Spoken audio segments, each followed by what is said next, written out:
So, let's kick things off with a pretty big question. What is a lifetime of power really worth? I mean, what happens when you've clawed your way to the very top, achieved everything you could ever dream of, only to have it all ripped away in a single, terrifying instant? Well, today we're diving into the incredible story of a man named Lifon.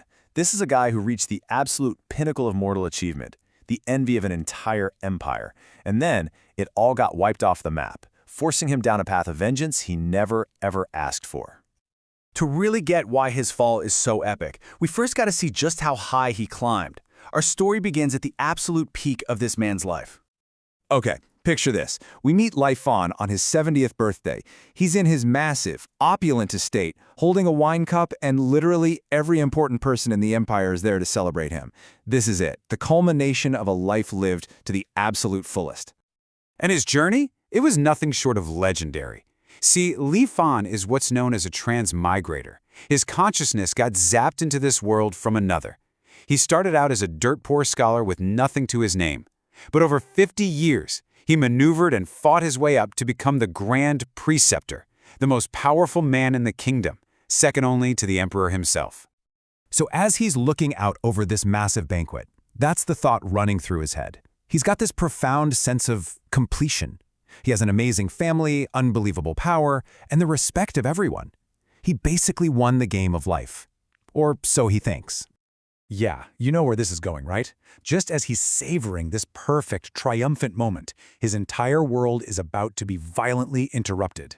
Something is coming that's going to make all his mortal power look like a complete joke. And then, bam, the whole celebration is shattered by this deafening roar from the sky. Two streaks of silver light, like a pair of meteors, just screech to a halt directly over the capital city. Everyone looks up, completely terrified. For Lifon, this is just impossible. For decades, he'd used all his power and influence to search for any shred of evidence of these immortal masters. Cultivators, beings who can harness spiritual energy and do superhuman things. He found absolutely nothing. He'd given up hope. And now, two of them are hovering right over his birthday party.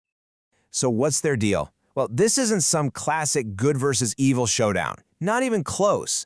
It's a clash of pure desperation. Both these guys, Kohong and Dao Xuanzi, are ancient, and they're facing the end of their long lives. They're fighting tooth and nail over a stolen cultivation method that is their one and only chance to break through to the next level and, not die.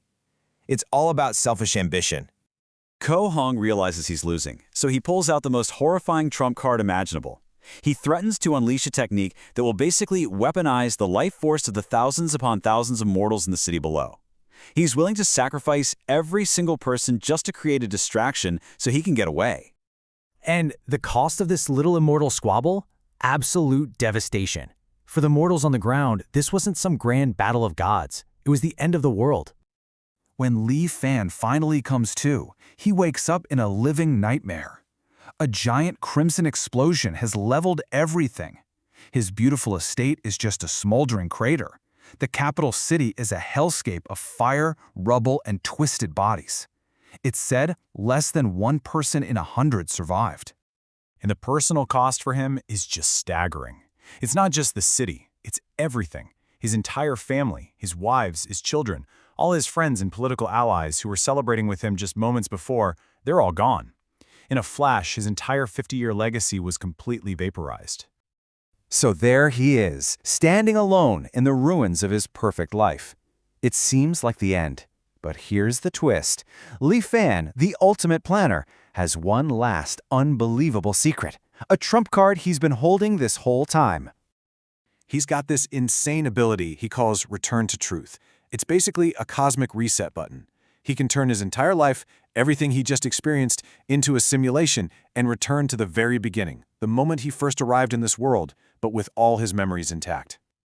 And here's the real kicker. This wasn't his first go-around. His first life was a complete and utter failure.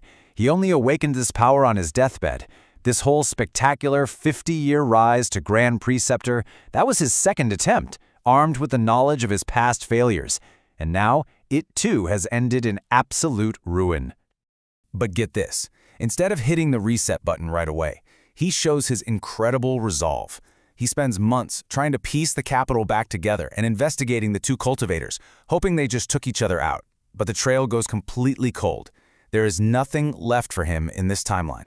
With no answers and his world completely destroyed, Li Fan finally stands in his empty, rebuilt estate and prepares to begin again. But this time, the mission is totally different.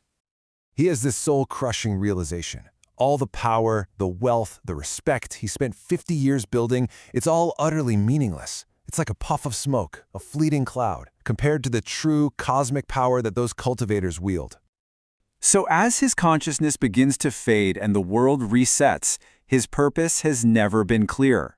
He whispers the names of the two men who destroyed his life. He's not going to try to become a powerful mortal again. No. His new goal is vengeance. And as his second life dissolves into nothing more than a memory, we're left with this one chilling mission statement. He's not just going to seek immortality, he's going to hunt it. Which leaves us with the ultimate question. Armed with just his mind and the hard-won experience of 2 lifetimes, how in the world does a mortal even begin to hunt an immortal?